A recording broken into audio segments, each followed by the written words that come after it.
আসসালামু আলাইকুম। সংবাদে আপনাদের সবাইকে স্বাগত জানাচ্ছি। আমি ফিরোজ তোহা। শুরুতেই সংবাদ শিরোনাম। বাংলাদেশের সর্বশেষ গুরুত্বপূর্ণ আপডেট সংবাদে আপনাকে স্বাগত। শুরুতেই সংবাদ শিরোনাম, পরে বিস্তারিত। শুরুতেই জানাবো, রাজবাড়ীতে ছাত্রলীগ নেতাকে কুপিয়ে হত্যা। রাজবাড়ী জেলা শহরের বিনোদপুর পুলিশ ফাঁড়ি এলাকায় তানভীর মিয়া ২২ নামে এক ছাত্রলীগ নেতাকে কুপিয়ে হত্যার অভিযোগ উঠেছে। তানভীর বিনোদপুর গ্রামের বাবু শিকদারের ছেলে এবং রাজবাড়ী পৌরসভা ৩ নং ওয়ার্ডের ছাত্রলীগের সাধারণ সম্পাদক। এরপর জানাবো, শুল্ক প্রত্যাহার হলেও এলসি করছেন না আমদানিকারকেরা। বাজারে চালের দামে ঊর্ধ্বগতির লাগাম টেনে ধরতে চাল আমদানির শুল্ক প্রত্যাহার করেছে সরকার। আমদানিকৃত চাল বাজারে ঢুকলেও বাজারে চালের মূল্য কমবে, এই হিসাবেই সরকার শুল্ক প্রত্যাহারের সিদ্ধান্ত নেয়। কিন্তু আমদানিকারকেরা চাল আমদানি করার ক্ষেত্রে আগ্রহ দেখাচ্ছে না। জানাবো, জলবায়ু ঝুঁকিপূর্ণ দেশগুলোর জন্য পর্যাপ্ত সহায়তা প্রয়োজন। জলবায়ু সম্মেলনে বললেন প্রধান উপদেষ্টা অধ্যাপক ড মোহাম্মদ ইউনূস বলেছেন, সীমিত ডিকার্বনাইজেশন ক্ষমতা সম্পন্ন বেশিরভাগ জলবায়ু ঝুঁকিপূর্ণ দেশের সবুজ শিল্পের বিকাশের জন্য পর্যাপ্ত আর্থিক ও প্রযুক্তি সহায়তা প্রয়োজন। এদিকে ঢাকায় ৮ ফ্ল্যাটের মালিক সিআইডির এসপি শামীমা। বিসিএস পুলিশের ১৮তম ব্যাচের কর্মকর্তা শামীমা ইয়াসমিন। তিনি চাকরি করেই ঢাকায় কিনেছেন শত শত ফ্ল্যাট, রয়েছে শত কোটি টাকার সম্পদ। এ ব্যাপারে গুরুত্বপূর্ণ সংবাদ জানাবো, সঙ্গেই থাকুন। এবারে জানাবো, ইভিএম নিয়ে বিপদে নির্বাচন commission. Electric voting machine EVM নিয়ে বিপদে পড়েছে নির্বাচন কমিশন। ৫ মাস ধরে ঝুলে আছে নির্বাচন ব্যবস্থায় তথ্য প্রযুক্তি প্রয়োগের লক্ষ্যে ইলেকট্রিক ভোটিং মেশিন ইভিএম ব্যবহার প্রকল্পের মেয়াদ বৃদ্ধির প্রস্তাব। এবং সর্বশেষ জানাবো, হিজবুল্লাহ রকেট ও ড্রোন হামলায় ২ ইসরায়েলি নিহত। উত্তর ও মধ্য ইসরায়েলে মঙ্গলবার কয়েক ডজন রকেট ও ড্রোন নিক্ষেপ করেছে লেবাননের সশস্ত্র গোষ্ঠী হিজবুল্লাহ যোদ্ধারা। এই হামলায় উত্তর উপকূলীয় শহর নাহারিয়ায় ২ ডজন ইসরায়েলি নাগরিক নিহত হয়েছে। মঙ্গলবার এক প্রতিবেদনে খবর দিয়েছে টাইমস অফ ইসরায়েল। প্রিয় দর্শক, এতক্ষণ শুনছিলেন সংবাদ শিরোনাম, এবারে বিস্তারিত। তবে তার আগে বন্ধুরা, অনুরোধ থাকবে এই সংবাদটিতে একটি লাইক দিন। এই চ্যানেলে আপনি নতুন হয়ে থাকলে আমাদের সংবাদটি দেখতে দেখতে চ্যানেলটি সাবস্ক্রাইব করে রাখুন। কমেন্ট করে বন্ধুরা আপনার মূল্যবান মতামত জানিয়ে দিন আপনি বিশ্বের কোন দেশ থেকে বা বাংলাদেশের কোন স্থান থেকে আমাদের সংবাদটি দেখছেন এবং শুনছেন। এবারে বিস্তারিত। রাজবাড়ীতে নিষিদ্ধ সংগঠন ছাত্রলীগের নেতাকে কুপিয়ে হত্যা। রাজবাড়ী জেলা শহরে বিনোদপুর পুলিশ ফাঁড়ির এলাকায় তানভীর মিয়া ২২ নামে এক নিষিদ্ধ সংগঠন ছাত্রলীগ নেতাকে কুপিয়ে হত্যার অভিযোগ পাওয়া গেছে। তানভীর বিনোদপুর গ্রামের বাবু শিকদারের ছেলে এবং রাজবাড়ী পৌরসভার ৩ নং ওয়ার্ড ছাত্রলীগের সাধারণ সম্পাদক। মঙ্গলবার ১২ই নভেম্বর রাত ৯টার দিকে জেলা শহরের বিনোদপুর সর্বজনীন মন্দিরের পাশে তানভীর মিয়াকে কুপিয়ে হত্যা করা হয়। স্থানীয়রা কালবেলাকে জানায়, রাত ৯টার দিকে জেলা শহরের বিনোদপুর পুলিশ ফাঁড়ি সংলগ্ন চৌরাস্তায় তানভীরের পেটে কুপিয়ে মারাত্মক আহত করা হয়। এতে তার পেটের আংশিক নাড়ি বের হয়ে আসে। স্থানীয়রা তাকে উদ্ধার করে রাজবাড়ী জেলা সদর হাসপাতালে নিয়ে যায়। তবে সেখানে প্রাথমিক চিকিৎসা দিয়ে তাকে ফরিদপুর মেডিকেল কলেজ হাসপাতালে পাঠানো হয়েছে। তবে মেডিকেলে নেয়ার পথেই তার মৃত্যু হয়। মৃত্যুর বিষয়টি নিশ্চিত করেন রাজবাড়ী জেলা ছাত্রলীগের সভাপতি মোহাম্মদ শাহিন শেখ। কালবেলা জানায়, রাতে রাজবাড়ী শহরের বিনোদপুর এলাকায় রাজবাড়ী পৌরসভা ৩ নং ওয়ার্ড ছাত্রলীগের সাধারণ সম্পাদক তানভীর মিয়াকে এলোপাথারি কুপিয়ে হত্যা করা হয়। যারা নির্মমভাবে তানভীরকে হত্যা করেছে তাদের সকলের সর্বোচ্চ শাস্তির দাবি জানাচ্ছি।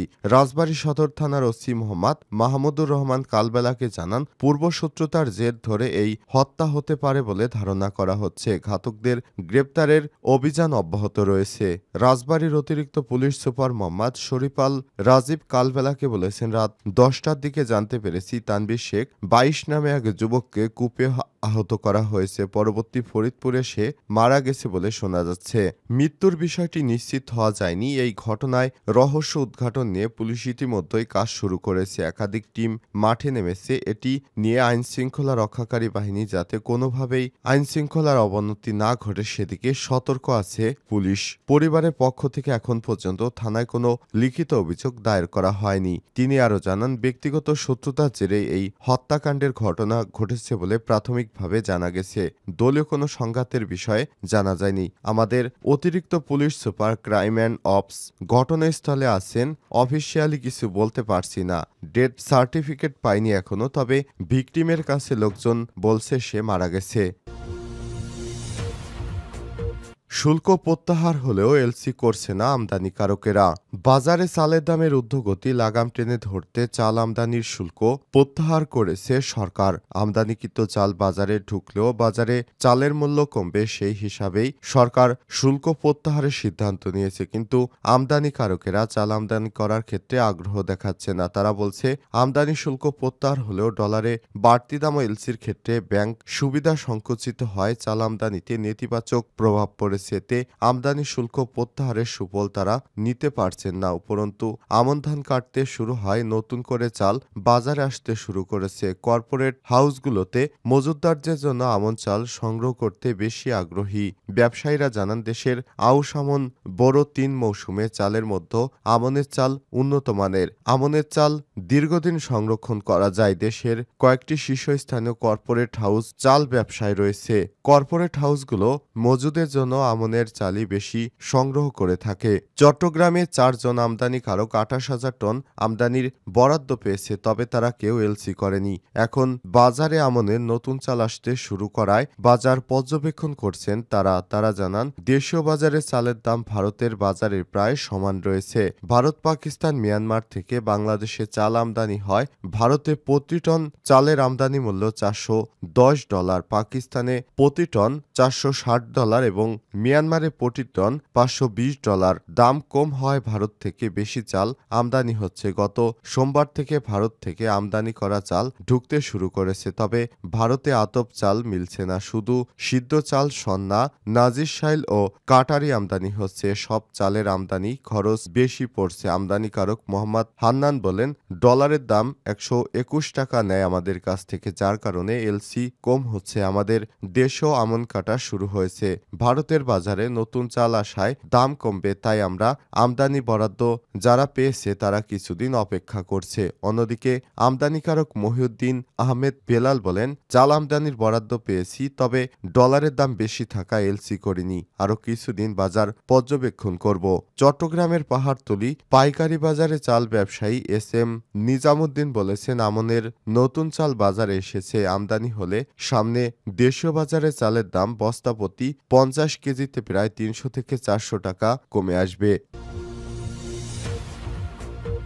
জলবায়ু ঝুঁকিপূর্ণ দেশগুলোর জন্য পর্যাপ্ত সহায়তা প্রয়োজন, প্রধান উপদেষ্টা অধ্যাপক ডক্টর মোহাম্মদ ইউনূস বলেছেন, সীমিত ডিকার্বনাইজেশন ক্ষমতাসম্পন্ন বেশিরভাগ জলবায়ু ঝুঁকিপূর্ণ দেশের সবুজ শিল্প বিকাশের জন্য পর্যাপ্ত আর্থিক ও প্রযুক্তিগত সহায়তা প্রয়োজন। তিনি আরও বলেছেন, বাংলাদেশ সমৃদ্ধতা বৃদ্ধি, প্রযুক্তি হস্তান্তর ও রেয়াতি, ডিকার্বনাইজেশন ফাইন্যান্সের ক্ষেত্রে আন্তর্জাতিক সহযোগিতাকে কাজে লাগিয়ে ক্লাইমেট ক্লাবের সাথে কাজ করতে ইচ্ছুক। এখানে পর্যাপ্ত একটি বার্তায় বলা হয়েছে, প্রধান উপদেষ্টার আজারবাইজানের রাজধানী বাকুতে COP29 সম্মেলনে জার্মানি ও চিলির আয়োজিত উচ্চ পর্যায়ের জলবায়ু ক্লাব নেতাদের সভায় বক্তব্য রাখছিলেন প্রধান উপদেষ্টা। অধ্যাপক ডক্টর ইউনূস বলেন, গ্রিনহাউস গ্যাস নির্গমন আরও বেশি দ্রুত টেকসই হ্রাস এবং 2030 সালের মধ্যে বৈশ্বিক গ্রিনহাউস গ্যাস নির্গমন 43% কমাতে এবং 2050 সালের মধ্যে তা শূন্য নেটে পৌঁছানোর জন্য উষ্ণতা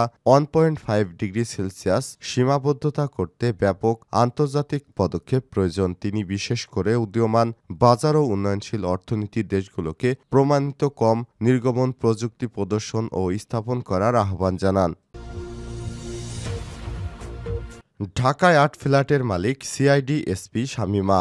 বিসিএস পুলিশ ক্যাডারের 18তম ব্যাচের কর্মকর্তা শামীমা ইয়াসমিন নিয়মিত পদোন্নতি ওই ব্যাচে প্রায় সবাই এখন অতিরিক্ত ডিআইজি বা ডিআইজি পদে কর্মরত রয়েছেন। তবে শামীমা ইয়াসমিন রয়েছে পুলিশ সুপার এসপি পদেই। পুলিশের অপরাধ তদন্ত বিভাগ সিআইডির কেমিক্যাল ল্যাবের বিশেষ সুপার তিনি। অনেক বছর একই পদে থাকলেও বিপুল বিত্তবৈভবের মালিক হয়েছেন তিনি। রাজধানীর সিদ্ধির নগরী থেকে শুরু করে অভিজাত গুলশান পর্যন্ত অন্তত 10টি ফ্ল্যাট কিনেছেন নামে বেনামে। নারায়ণগঞ্জের সোনারগাঁও জাদুঘর এলাকায় 52 বিঘা জমি আর গুলশানে কিনেছেন প্লট, রয়েছে একাধিক গাড়ি। কালবেলার অনুসন্ধান আর সংশ্লিষ্ট সূত্র থেকে সব তথ্য জানা গেছে। সিদ্ধেশ্বরী কনকর্ড ম্যাগনোলিনা অ্যাপার্টমেন্ট শামীমা যে ফ্ল্যাটে বসবাস করেন সেখানে পুলিশের প্রভাব দেখে অন্যের ফ্ল্যাটের জায়গা, পার্কিং স্পেস আর অ্যাপার্টমেন্টের কমন স্পেস দখল নিয়েছেন তিনি। রাজুকের নকশা এবং অন্যান্য কিছু অমান্য করে চালাচ্ছেন সংস্কার কাজ। এসপি পরিচয়ে গত 7 বছরে সেখানে দেননি কোনো সার্ভিস চার্জ। এতে বকেয়া পড়েছে 17 লক্ষ টাকা। এসব অনিয়মের প্রতিবাদ করে ফ্ল্যাটের প্রতিবেশীরা হেনস্থার শিকার হয়েছেন। আর তার হাতে ফ্ল্যাটের মালিক সমিতির প্রতিবাদ করলেও তাদের মিথ্যা মামলায় ফাঁসানোর হুমকিও দেন তিনি। উপায় না পেয়ে তার বিরুদ্ধে সিআইডি প্রধান রাজুক ও রমনা থানায় অভিযোগ দিয়েছে ম্যাগনোলিয়া অ্যাপার্টমেন্টের মালিক সমিতি। এসব বিষয়ে তাকে জিজ্ঞাসাবাদ করলে তিনি অস্বীকার করেছেন। তবে শামীমা ইয়াসমিন কালবেলাকে বলেছেন ওই ভবন তিনি চেনেন না, যেখানে কোনোদিন যাননি, তার নামে সেখানে কোনো ফ্ল্যাটও নেই। অথচ নথিপত্রে দেখা যায় সবকিছু তার দুই স্বজন ও তার স্বামীর নামে করা।